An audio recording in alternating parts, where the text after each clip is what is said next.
आज हम इसके सीजन 2 एंड एपिसोड 4 के बारे में बात करेंगे। So now without wasting time चलिए आते हैं इस कहानी की मेन स्टोरी लाइन की तरफ, जिसकी शुरुआत में हम विचर को देख पाते हैं, यानी कि गेराल्ट ऑफ रिविया को, जो कि इस वक्त सीरी को उसकी विचर ट्रेनिंग दे रहा होता है। इसी ट्रेनिंग के दौरान सीरी की मुलाकात ट्रिस से होती है। उसी वक्त वहाँ पर गेराल्ट भी पहुंच जाता है, जिसने अभी इस वक्त एक सुअर को जान से मारा था। अब गेराल्ट और साथ ही ट्रिस के बीच हुई बातचीत को देखकर सीरी को लगने लगता है कि ये दोनों तो आपस में पहले ही एक दूसरे को जानते थे। जिसके बाद गेराल्ट ट्रिस को अपने साथ कैर मोरेल ले जाता है। यहाँ पर ये सभी बैठकर आपस में लंच कर रहे थे, जहाँ पर ट्रिस सीरी को बताती है कि एक बार एक मॉन्स्टर हंटिंग के दौरान मेरी और गेराल्ट की मुलाकात हुई। जिसके बाद गेराल्ट सीरी को बताता है कि उसी ने ट्रिस को यहाँ पर बुलवाया है ताकि वो उसकी अनकंट्रोल्ड पावर को बिल्कुल कंट्रोल में ला सके और उसे ठीक तरीके से यूज करना सिखा सके। वहीं पर गेराल्ट ट्रिस को ये भी बताता है कि उसे सीरी के अंदर केओस मैजिक के कोई भी साइन नहीं मिले। सीरी के पावर्स कुछ अलग ही हैं, जैसे कि फ्यूचर प्रेडिक्ट कर लेना और साथ ही उन विजन्स को देख पाना जो कि माइट भी उससे या किसी और से जुड़े हों। गेराल्ट को ये बात समझ नहीं आ रही थी कि आखिर उसकी पावर्स के पीछे ये नए नए मॉन्स्टर पड़े क्यों हैं, जो कि आए दिन उसका पीछा करते रहते हैं। जिसके बाद गेराल्ट ट्रिस को लैब में लेकर जाकर उस मॉन्स्टर का सर दिखाता है जिसे उसने लास्ट डे मारा था। उसे इस बात का शक था कि जरूर कोई तो बड़ा जादूगर है जो कि इन जानवरों को एक साथ कंबाइन करके इन एक बड़ा क्रीचर बनाकर उन्हें सीरी के पीछे भेज रहा है। जिसके बाद ट्रिस ने उस सर से थोड़ा सा सैंपल निकालकर उसे एनालाइज करना स्टार्ट कर दिया और वो ये भी बताती है कि अगले दिन सुबह तक सब कुछ क्लियर हो जाएगा कि आखिर ये किसी जादूगर का काम है या फिर नॉर्मली उसके पीछे अट्रैक्ट होकर आ रहे हैं। ये दोनों रात में अकेले थे और इनकी बातचीत इन्हें और भी करीब ले आती है, मगर गेराल्ट ने तो अपना दिल ऑलरेडी येनिफर को दे दिया था। इसी वजह से वो ट्रिस के साथ में अब आगे और रिश्ता नहीं बढ़ाना चाहता था। वहीं पर अब सीरी को पता चल चुका था कि यहाँ पर ट्रिस को बुलाया गया है उसकी मैजिकल पावर्स को एनहेंस्ड करवाने के लिए। तो ट्रिस को खुश करने के लिए इस बार वो अपने प्रिंसेस लुक में आकर बैठी होती है खाना खाने के लिए, मगर विचर्स की जगह पर रानी की तरह बर्ताव करना ये वहाँ के लोगों को पसंद नहीं आता। वहीं पर लैम्बर्ट और साथ ही क्वेन उसका मजाक उड़ाने लगते हैं, मगर इस बात से ट्रिस को और गेराल्ट को बहुत ज्यादा गुस्सा आता है। वहाँ पर सीरी का मूड काफी ज्यादा ऑफ हो चुका था। इसी वजह से ट्रिस उसका दिल बहलाने के लिए उसे लैब में ले आती है और साथ ही वक्त भी हो चला था उन सभी सैंपल्स के रिजल्ट आने का। अनफॉर्चुनेटली उस टेस्ट से ये पता चला कि उन मॉन्स्टर को बनाने के पीछे किसी जादूगर का हाथ तो नहीं है, मगर कुछ तो है जो कि सीरी को इन मॉन्स्टर के साथ में कनेक्ट कर रहा है। तभी वहाँ पर गेराल्ट को उस टेस्टिंग में एक ब्लैक पाउडर मिलता है। ये वही ब्लैक पाउडर था जो कि लैशी मॉन्स्टर की बॉडी से भी मिला था जब वेसेमीर ने उसके साथ इसी तरीके के कुछ एनालिटिक्स किए थे। इस ब्लैक पाउडर का नाम था स्टेलासाइट और स्टेलासाइट वही मटेरियल होता है जिससे कि मोनोलिथ्स बने होते हैं। इन सभी बातों की कनेक्टिविटी से गेराल्ट को ये लगने लगता है कि हो सकता है कि शायद वो सभी मॉन्स्टर्स उन मोनोलिथ्स के नीचे से आए हों। लेकिन इस बात को सुनकर सीरी थोड़ा अजीब सा बिहेव करने लगती है और जब वो उस ब्लैक पाउडर यानी कि स्टेलासाइट को छूती है तो उसे एक बहुत बड़े मोनोलिथ का विजन आने लगता है। ऐसा लग रहा था मानो कि वो कहीं खो चुकी है, किसी दूसरी दुनिया में पहुंच चुकी है। तो गेराल्ट और ट्रिस उससे बार बार पूछताछ करते हैं, जहाँ पर फाइनली सीरी ये बताती है कि जिस दिन निल्फगार्डियंस और सिंट्रा की टीम के बीच में लड़ाई हुई थी उस वक्त वो अपने आप की जान बचाकर भाग रही थी, लेकिन कहर ने उसे पकड़ने के लिए उसका पीछा किया और अपनी जान को बचाने के लिए उसने एक बहुत ही जोर की चिल्लाहट करी, जिस वजह से सिंट्रा के बाहर मौजूद एक बड़ा सा मोनोलिथ टूटकर जमीन में धंस गया और वहीं पर जमीन में एक बहुत बड़ी दरार आ गई। हालांकि ये सुनकर गेराल्ट और ट्रिस दोनों ही काफी हैरान थे कि आखिर एक बच्ची ने इतनी बड़ी चिल्लाहट मारकर जमीन में दरार कैसे ला दी, क्योंकि ऐसा कुछ तो उन्होंने आज तक कभी सुना ही नहीं था। उन्हें ये लग रहा था कि उसी दरार से वो मॉन्स्टर्स बाहर निकलकर अब सीरी के पीछे पड़ चुके हैं। मगर गेराल्ट सीरी से वादा करता है कि तुम्हें डरने की कोई जरूरत नहीं, मैं जब तक तुम्हारे साथ हूँ तुम्हारी रक्षा करूंगा। अब इस मोनोलिथ की पहेली को सॉल्व करने के लिए ट्रिस ने गेराल्ट को टेलीपोर्ट करके एस्ट्रेड के पास भेज दिया, क्योंकि आपको याद होगा तो लास्ट पार्ट में मैंने बताया था कि एस्ट्रेड सिंट्रा जाकर मोनोलिथ्स के ऊपर ही अपनी रिसर्च कर रहा था, यानी कि उसकी स्टडीज इसी के बारे में थी। यहाँ सीन शिफ्ट होता है वेसेमीर पर, जिसे कि कैर मोरैन के बाहर जगह जगह पर पर्पल कलर के फूल मिले, जिन्हें की फेम वुड फूल भी कहा जाता है। ये फूल सिर्फ वहीं उगते हैं जहाँ पर किसी एल्डर का खून पड़ा हो और ये जगह वही थी जहाँ पर सीरी ट्रेनिंग किया करती थी। ये सारी बातें सुनते ही ट्रिस समझ गई कि सीरी के अंदर एक एल्डर का खून दौड़ रहा है। विचर्स के यूनिवर्स में एक बात कही जाती है कि एल्डर्स का खून ही विचर्स को रिप्रोड्यूस करता है। एक वक्त था जब दो दुनियाओं के संयोजन से काफी सारे बड़े बड़े मॉन्स्टर्स बाहर आए थे। उस वक्त एल्डर्स का खून भी जगह जगह पर गिरा पड़ा मिलता था, इसी वजह से विचर्स बनते जा रहे थे। लेकिन जैसे जैसे समय आगे बढ़ा एल्डर्स के खून के कतरे मिलने रेयर हो गए और यही वजह थी कि काफी टाइम से इस कैर मोरैन में कोई नया विचर भी नहीं बना था। फन फैक्ट, इन विचर्स की एज हजारों सालों तक होती है। वेसेमीर और ट्रिस को ये लगने लगता है कि अगर वो सारी कहानियां सच हैं कि एल्डर्स के ब्लड से विचर्स म्यूटेशन बनाया जा सकता है, तो ये फूल अब इनके बहुत काम आने वाले हैं। यानी कि विचर्स की किस्मत अब सीरी के हाथ में है। सीन शिफ्ट होता है येनिफर पर, जो कि इस वक्त कहर के साथ भागकर एक गांव में चली आती है। यहाँ पर उसे एल्फ के ऊपर चल रही जास्ती के बारे में पता चलता है। उनके साथ बिल्कुल भी अच्छा बिहेव नहीं हो पा रहा था, मगर इनके इस गांव में पहुंचते के साथ ही आसमान से काफी सारे टेम्पलेट्स गिरने लगे, जिनमें ये बताया जा रहा था कि सेंट्रा से एक जादूगरनी भाग चुकी है जिसका नाम येनिफर है, और उसके साथ में एक गद्दार भी शामिल है। तो येनिफर डिसाइड करती है कि इन सभी से बचने के लिए उसे फ्रिंजिला की ही मदद लेनी पड़ेगी। वहीं पर एक गांव के राजा पर सीन शिफ्ट होता है जिसका नाम था विसीमीर, नॉट वेसेमीर, तो इनमें कंफ्यूज मत होइएगा। इसके ऊपर एक जानलेवा हमला होने वाला था, मगर इनके जादूगर डिक्स्ट्रा ने इसे जान से बचा लिया। इसके पास में ताकत थी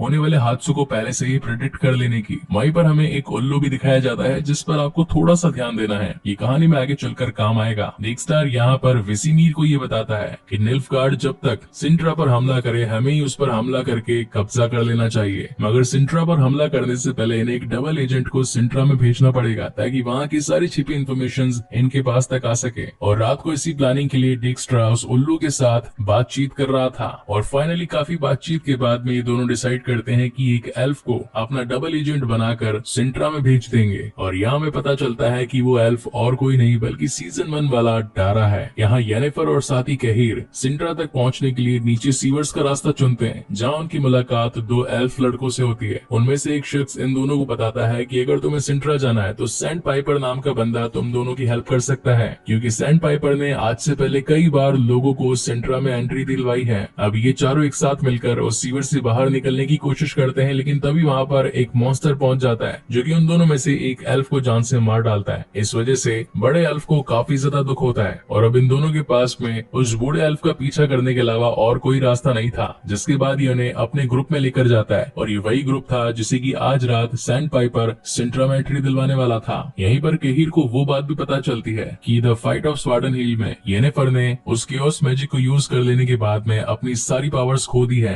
जिसके बाद एंट्री होती है सैंड पाइपर की, और ये शख्स और कोई नहीं होता, ये होता है हमारा यास्केर, जिसने की सीजन 1 में गेरोल्ट को काफी नगमे सुनाकर उसका टाइम पास किया था। उसकी आवाज सुनते ही येनिफर उससे मिलने के लिए पहुंच जाती है और उसे अपने गले लगा लेती है। येनिफर का ये रूप देखकर यास्केर काफी हैरान था, क्योंकि उसे तो ये पता था कि येनिफर ने गेरोल्ट के साथ अपना टाका भिड़ा रखा है, लेकिन तब उसे ये बात पता चलती है कि अब येनिफर ने अपनी सारी पावर्स खो दी है। वो उससे मदद मांगती है, तो यास्केर भी इन दोनों को सिंट्रा तक पहुंचाने के लिए तैयार हो जाता है। मगर रास्ते में जाने से पहले इन्हें एक बंदा मिल जाता है जो कि इन्हें रोकने लगता है। लेकिन किस्मत की बात ये थी कि उस बंदे की भांजी यास्केर के गानों की काफी बड़ी फैन थी, इसलिए उसने बिना कुछ डॉक्यूमेंट्स चेक किए इन सभी को सिंट्रा जाने वाले शिप में बैठा दिया। मगर सिंट्रा जाने के लिए सिर्फ यही दोनों नहीं, बल्कि उस बड़ों के साथ में और भी एल्फ्स थे, इसलिए उसने बाकी एल्फ्स की मदद करने के लिए उस बड़े मुस्टंडे के साथ पंगा ले लिया और अपनी जान को कुर्बान करते हुए बाकी सबको सिंट्रा के लिए उस शिप में एंट्री दिलवा दी। जिसके बाद येनिफर को बाय करके यास्केर उस शिप से बाहर निकल जाता है, मगर तभी उसके जोर से चिल्लाने की आवाज आती है। तो येनिफर जब बाहर निकलकर देखती है तो उसे उसका टूटा गिटार मिलता है, और इसी तगड़े सस्पेंस के साथ ये शानदार एपिसोड भी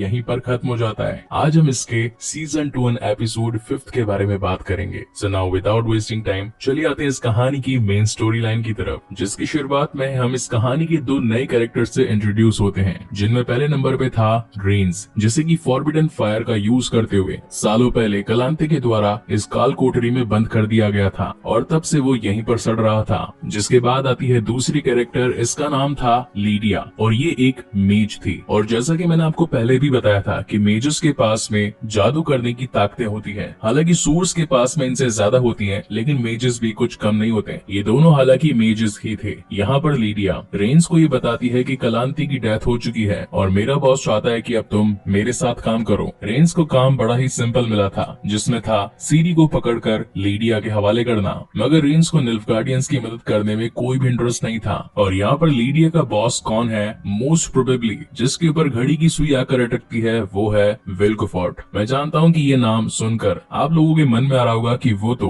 ब्रदरहुड का एक जादूगर है और लोगों की भलाई के बारे में सोचता है, तो सीरी के लिए इतना बड़ा कदम कैसे उठा सकता है? वेल, इसे मैं बाद में एक्सप्लेन करूंगा। Coming back to the main story, रेन्स लीडिया की बात को मानकर अपने आप को प्रिपेयर करना स्टार्ट कर देता है और निकल पड़ता है सीरी की तलाश में। और बात रही लास्ट एपिसोड में यस्कर को किडनैप करने की, तो वो भी रेंस ने ही किया था ताकि वो उसे पूरी तरीके से टॉर्चर करके गेराल्ट और सीरी का पता लगा सके। मगर येनिफर जो कि इस वक्त सिंड्रा जाना चाहती थी और ऑलरेडी शिप में भी बैठी हुई थी, उसे यास्कर की याद आती है कि वो इस वक्त मुसीबत में होगा, इसलिए वो सिंड्रा न जाकर वापस से वेलन में रुककर यास्कर को खोजने लगती है। शहर के लोकल लोगों से पूछताछ करके वो फाइनली यास्कर तक पहुंच जाती है। तो रेंस पूछता है कि आखिर तुम कौन हो, तो येनिफर अपनी पहचान छिपाने के लिए एक शराबी की एक्टिंग करने लगती है और बोलती है कि मैं यास्कर की बीवी हूँ। रेंस उससे और कुछ पूछता इससे पहले ही येनिफर एक जलती लौ की मदद से उसके मुंह पर उस शराब को फूंक देती है, जिसकी वजह से उसका चेहरा जल जाता है और इसी बीच ये दोनों उसके नाक के नीचे से निकल जाते हैं। एक प्रॉब्लम खत्म हुई नहीं थी कि दूसरी इनके सामने आ खड़ी होती है। जिस लोकल शख्स से येनिफर ने यास्कर का पता पूछा था,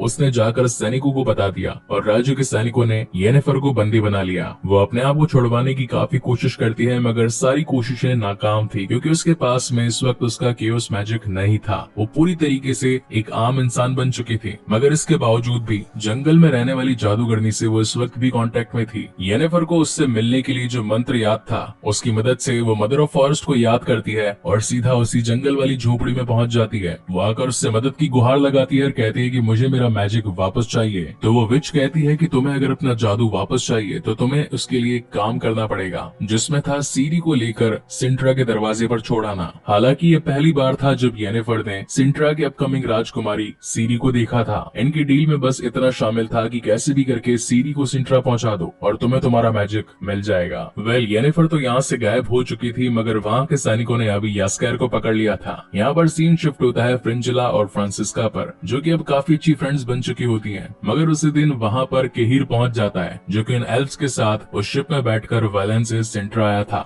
वहीं गेराल्ट की मुलाकात स्ट्रिट से होती है, जो कि उसे बताता है कि मुझे ट्रिस ने यहाँ पर टेलीपोर्ट करके भेजा है। फिर ये दोनों उस टूटे हुए मोनोलिथ की जांच पड़ताल करने के लिए सिंट्रा पहुंच गए, जहां जमीन में एक बहुत बड़ी दरार दिखाई पड़ती है। हालांकि स्ट्रिट इन पर काफी टाइम से स्टडी कर रहा था, मगर ऐसा कुछ उसने भी पहली बार ही देखा था, क्योंकि इसके बारे में किताबों में भी कुछ नहीं लिखा था। और अब क्योंकि गेराल्ट को पता था कि स्टेलाइट, जो कि उस मोनोलिथ के जमीन में धंसने के बाद उस काले रंग के पत्थर से निकला था, तो ज्यादा जांच पड़ताल के लिए उन्हें नीचे उतरना ही पड़ेगा। जिसके बाद ये दोनों ही उस दरार में उतर जाते हैं, मगर काफी देर ढूंढने के बाद में भी इन्हें ऐसा कोई सबूत नहीं मिलता जिससे कि मॉन्स्टर्स इस दरार से निकलकर सीरी तक पहुंचते हो। गेराल्ट ये सब कुछ देखकर हैरान था कि आखिर वो मॉन्स्टर अगर इस मोनोलिथ के अंदर से नहीं निकल कर आए तो वो आए कहां से। तभी वहां पर स्ट्रिट को कुछ क्लिक होता है। हमेशा से उसने किताबों में पढ़ा था कि दो दुनियाओं के संयोजन से दूसरी दुनिया के क्रीचर इस दुनिया में आए थे, यानी कि दो दुनियाओं के टकराने से। और जहाँ जहाँ पर ये दो दुनियाएं टकराई थी, वहाँ पर मोनोलिथ्स खड़े हो गए। मगर सच्चाई तो ये थी कि ये दोनों दुनियाएं आपस में एक बार टकराई जरूर थी और बाद में वापस से अलग अलग हो गई। और ये जो मोनोलिथ्स हैं, ये एक दुनिया से दूसरी दुनिया में जाने के रास्ते हैं, या फिर इन्हें दरवाजे या फिर टनल भी कहा जा सकता है। और जब फर्स्ट टाइम सीरी ने उस मोनोलिथ के पास में खड़े होकर जोरदार चिल्लाहट मारी थी, तो उससे इतनी एनर्जी पैदा हुई कि मोनोलिथ ने दूसरी दुनिया का दरवाजा खोल दिया। अगर इसे सीधे और आसान शब्दों में समझाऊं तो जितनी बार भी सीरी ने चिल्लाया, उतनी बार उन दरवाजों में से एक एक मॉन्स्टर बाहर निकल कर आया। अब इनका मोटिव ये था कि सीरी को मोनोलिथ तक लेकर आए और उसकी पावर्स को पूरी तरीके से एब्जॉर्ब करके इस दरवाजे को हमेशा के लिए खोल दें, ताकि क्रीचर्स आकर यहाँ के लोगों को खाकर अपना पेट भर सकें। यहाँ वेसेमीर को ये लगने लगता है कि अगर सारे एक्सपेरिमेंट सही हुए तो सीरी की ब्लड से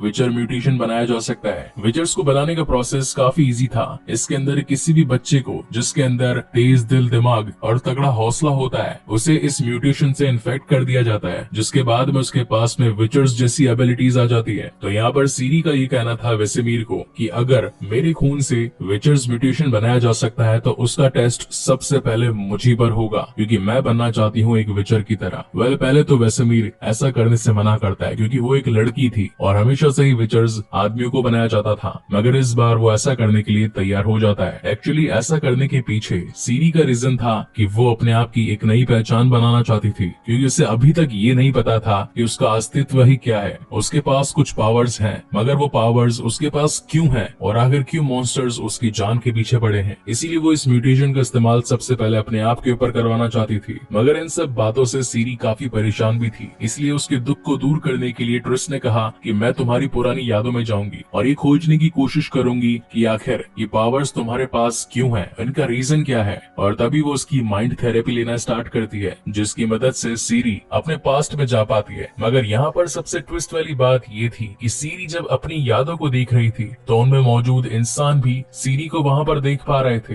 ऐसा ही कुछ अभी स्ट्रेंजर थिंग्स में भी चल रहा है, जहाँ पर 11 ने बिली को देख लिया था उसकी यादों में जाकर, लेकिन बिली ने भी 11 को देख लिया था कि इस वक्त उसकी यादों में कौन चल रहा है। तो मेरी आपसे यही गुजारिश है कि अगर आप लोग द विचर के फैन हैं और अगर आपको ये सीरीज अच्छी लग रही है तो एक बार स्ट्रेंजर थिंग्स को भी जरूर देखिएगा, आपको वो सीरीज भी काफी पसंद आएगी। Coming back to the main story, सीरी अपनी यादों में आगे बढ़ते वक्त उस जगह पर आ पहुंची जिस दिन उसके माता पिता यानी कि पविटा और डूनी मारे जाने वाले थे। सीरी ये देख पाती है कि इस दिन ये किसी भविष्यवाणी के बारे में बात कर रहे हैं, जिसमें ये बताया जा रहा था कि अगर भविष्यवाणी सच होने वाली होगी तो उससे पहले लोग आकर उनकी बेटी को जान से मार देंगे। लेकिन जैसा बाकी लोगों के साथ हो रहा था वैसा इस बार भी हो गया। पविटा ने अपनी बेटी सीरी को देख लिया। अब कहीं भविष्यवाणी में कुछ गड़बड़ ना हो जाए, इसी वजह से ट्रिस ने उसका हाथ खींच लिया और उसे दूर ले गई। वहीं पर आगे जाने के बाद सीरी को जंगल में से किसी के चिल्लाने की आवाज आती है, इसलिए सीरी उस आवाज का पीछा करते करते उस जगह पर पहुंच जाती है। यहाँ पर वो एक पेड़ के नीचे एक जख्मी एल्फ को उसके बच्चे के साथ देखती है। इस एल्फ का नाम था लारा जोरेन। इस नाम को याद रखिएगा, ये काफी इंपॉर्टेंट है। ट्रिस उसके पास में आकर उससे पूछती है कि आखिर मैं आपकी कोई मदद कर सकती हूँ, मगर इतने में ही लारा ट्रिस का गला पकड़ लेती है और एथलीन की प्रोफेसी यानी कि उस भविष्यवाणी को बड़बड़ाने लगती है जो कि सीरी के लिए लिखी गई थी। और अगर आपको याद होगा तो सीजन 1 की शुरुआत में आपने यही प्रोफेसी सीरी को बड़बड़ाते भी सुना होगा, जिस वक्त वो चिल्लाकर बेहोश हो गई थी, जिसमें बताया गया था कि आसमान से घोड़े पर सवार वॉरियर्स आएंगे और आकर सब कुछ खत्म कर देंगे।